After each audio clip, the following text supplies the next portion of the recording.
Pinalaga ng House Committee on Good Government and Public Accountability ang pananatili sa Kamara ni Vice President Sara Duterte para damayan daw ang nakadetain niyang Chief of Staff. Ang bise, nagpasa rin naman sa House Speaker at iba pang kongresista. Saksi, si Ian Cruz. Kuha ito ni na Vice President Sara Duterte at kanyang Chief of Staff na si Attorney Zuleika Lopez na nakadetain sa Kamara. Ipinost ito ni Attorney Harry Roque sa kanyang Facebook account. Ang bise, kagabi pa nasa Kamara para damayan si Lopez na na-cite in contempt ng House Committee on Good Government and Public Accountability.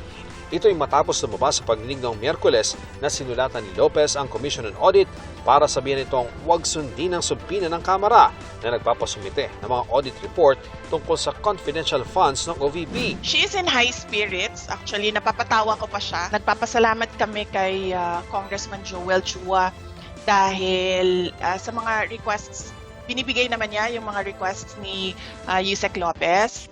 And yung mga requests ko, sabi ko to visit, subject to their rules doon sa detention center, umuon naman siya. Nagpalipas ng gabi si VP Sara sa opisina ng kapatid na si Congressman Paulo Duterte kahit pinakiusapan ng House Sergeant at Arms at pinatayan na ng kuryente. If they could possibly already leave the premises, as there's always a practice during long weekends that we turn off power in all our buildings. Actually, pinuntahan ako dito ng Sergeant at Arms kanina. Nakipag-meeting siya sa akin. We sat down and we talked, and then he leave. And no, I will not leave. Sabi niya, I need to do my job. You need to leave. Sabi ko, ano bang gagawin mo? Bubuhatin mo ako palabas. Sabi niya, hindi naman. I will just escort you out. And then he said, again, you need to leave, you need to leave. Paulit-ulit. I said na, alam mo sir, ganito na lang gawin natin. No? Yung boss mo, congressman. Yung may-ari ng opisina na ito, congressman. So sir, why not? Sabi ko sa kanya, i-elevate natin sa kanila dalawa ang pag-uusap. Huwag tayo yung mag-usap dito. Meron tayong, kumbaga, impasse dito. Hayaan natin sila kasi pareho silang congressman.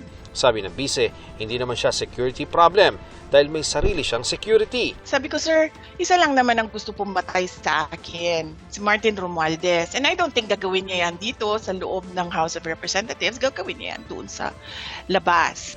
Kanina, pinayagan ulit ang bise na mabisita si Lopez. Ang preparation namin is until after the New Year. Nagpabili na ako kanila ng tali kasi dito na lang ako maglalaba. And then dito ko na lang din i-dry yung clothes ko. Nandyan siya sa loob, si Yusek Zuleika Lopez, nandyan siya sa loob because of me. Ako naman kasi talaga yung target ng committee hearings. Sabi ni Congressman Joel Chua, chairman ng komite, sumulat ang bise para hilingin makasama si Attorney Lopez sa kanyang detention hanggang November 25. Ito po ay hindi natin inalaw dahil unang-una hindi naman po siya part ng naikukulong. So, pero sumulat uli siya, humingi siya ng permiso kung po pwede na mabisita niya si Attorney Zuleika at yun naman po ay pinayagan naman po natin. Hindi rin inaprubahan ng komite ang hiling ni Congressman Duterte na ilipat sa kanyang tanggapan si Lopez. Pinagbigyan naman ang ilang hiling ni Lopez gaya ng pagpunta sa kanyang therapy. Basta, e-eskortehan siya ng House Sergeant at Arms mula 7 a.m. to 11 a.m. at 1 p.m. to 5 p.m. ang visiting hours sa mga nakadetine sa Kamara. Kung may sesyon, pwede itong tumagal hanggang 7 p.m. Pero hindi raw dapat anli ang pananatili ng bise sa loob ng batasan. Dapat pa bang sabihin na sumunod sa batas? Ang ating pangalawang Pangulo, ang ating pong pangalawang Pangulo ay isang abogada. Siya po ay pangalawa sa pinakamataas na opisyal ng ating bansa. Tingin ko naman po ay alam naman din po niya kung ano po ang dapat niyang gawin at alituntunin po dito. Ilang beses inimbitahan si VP Sara sa pagdinig ng komite hinggil sa paggastos ng confidential funds ng DepEd at OVP pero hindi dumalo. Lack of respect in the institution. Nakikita naman po natin no, na parang kung kailan lang niya gusto, kung ano lang ang gusto niya, yun lang ang gagawin niya. Sabi ni VP Sara, hindi talaga siya dadalo sa mga hearing sa Kamara. Why would I answer to a speaker implicated in a bribery case on record in a court case? Why would I answer to a member of hanggang ngayon, hindi ko alam bakit member pa ito ng House of Representatives, convicted of child abuse, taking IP children doon sa amin sa Davao City, dadalhin sa Manila. Diba? Why would I answer to a member of the House of Representatives na merong utang sa aking husband ng 9 million dahil sa isang case? So why would I answer to them? Why would I answer to a member of the House of Representatives na ang tatay niya mismo, na may screen cap ako, nagsasorry sa ginagawa ng anak niya? Hindi pinangalanan ni VP Sara pero sabi niya, miyembro ang mga yan ng komite na bumubusisi sa OVP at DepEd funds.